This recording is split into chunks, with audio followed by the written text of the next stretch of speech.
Hey guys, it's me again, Coach Alexa. If you haven't realized yet, I'm going to be making a video every single month or every single day this month. And today's video is about ownership. And this is mostly for women because that's, what I am. So taking ownership of yourself as a woman and like what that means and how you can do that. Because I meet a lot of women and girls that I don't feel this way, like I don't get this vibe from them, and they're usually the ones that are like coming to me like asking for help and wanting to change something in their life that's going on. But I also see the opposite. I also see other girls, and there really are girls who are using their ownership and self-confidence in a more egocentric way, and they're both the same. They're just they're obviously not happy, but they're projecting just like negative things onto the world and not onto other people. And so the point is that I want to make it, and I have to catch myself all the time. We live in a society where a lot of the times we're asking our friends like what we should say, how should we respond back, in a text message, and it's just all a bunch of like psychological bullshit, really. And since it's No Shit November, I'm gonna just kind of give you my philosophy on how I live my life. So what really makes me feel empowered, especially when I'm not feeling empowered, is I start realizing like, okay, how high are my standards right now? And you can always raise your standards for everything in your life. And I guarantee, like, that's all you have to do is raise your standards and just say for once and for all that you aren't going to settle for that anymore. And for when I first started doing this was when I was 19. And I'm so glad I figured it out that long ago.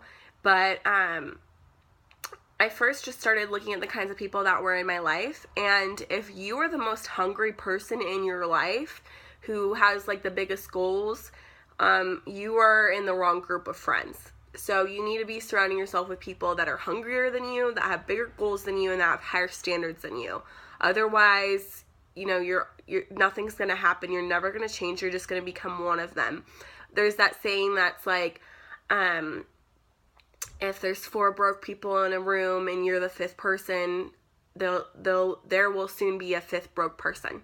So it's that same kind of thing. And even just like 6 months ago, I had to like take a look at who I was surrounding myself with and realize that some of the people that I was hanging out with, even though they weren't like bad people, they were shitty. They weren't doing anything with their lives. They were just doing, they weren't doing anything big with their lives. They weren't passionate about anything.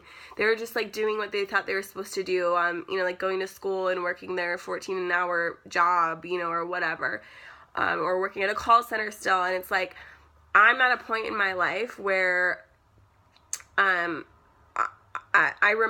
recall when I made that decision and it was fucking instant to change. And I can't afford to be around those people who don't know how to do that. And there's plenty of those people out there, and what you can do first is become one of those people.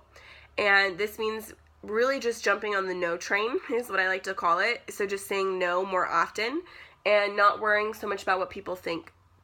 And someone once told me that they don't know how to not care what other people think. Well, fucking get out of your own head and just stop caring. And I think it has to do with self-worth. And you just kind of have to realize that you were made for so much, and that's inside of you, and your worth is not attached to anything that's happened to you in the past. The past is not painful anymore unless you live there. You can heal right now. It's never too late to have a happy childhood. If you start attaching your worth to things like your income, your current income, and where you live, your clothes, things like that, you are never going to be happy. And if you can't learn to find ecstasy in this moment, I promise you, when you have these things, when you have more of these things and more money and better clothes, you aren't going to be able to figure out how to be happy then either. So you better figure it out now. And it all starts with like getting in state and just fucking faking it. Just like when you immediately think about how much money you have and you're like, like, fuck, I can't pay my bills or whatever, immediately catch yourself and just be like, nope, I'm not going to think that way. I don't care if that's how it is. I don't like the word realism or realistic because that shit is poison. If you try to be realistic, that is poison. Because if you aren't pushing yourself and you're keeping really, really high, unrealistic standards that are so high of who you can be, then you're never going to get anywhere closer than that because you're stuck in this, like, comfort realistic zone. No, like, you have to be so grateful every time that you could pay any of your bills, even if you have $0 in your account, even if you have negative dollars left in your account. You need to find something to be grateful for. And you need to be grateful for the money that you do have, or the things that you do have. And you need to find a way to make yourself happy, because as soon as you could do that and you can get in a state of gratitude, you're going to have more energy, and your brain is going to be more proactive to find ways to get you out of that situation. But it's poison if you stay in it. And I can't tell you how many people in my life that I've been really close to that have this mindset, even now, that still have this mindset. And I'm talking people that are 50, 60 years old, and they live their entire lives never realizing this. And it doesn't take, a special gift. It gets harder the older that you get if you've waited a long time to do it. But it doesn't discriminate against age. If you're back to the stories, if you're telling yourself you're too old to change, that's bullshit too. And one day you're going to wake up, 6 feet under, and it is going to be too late to change. So, basically, like, I want to encourage everyone to take ownership of themselves by no longer being in situations that do not serve them and practicing no.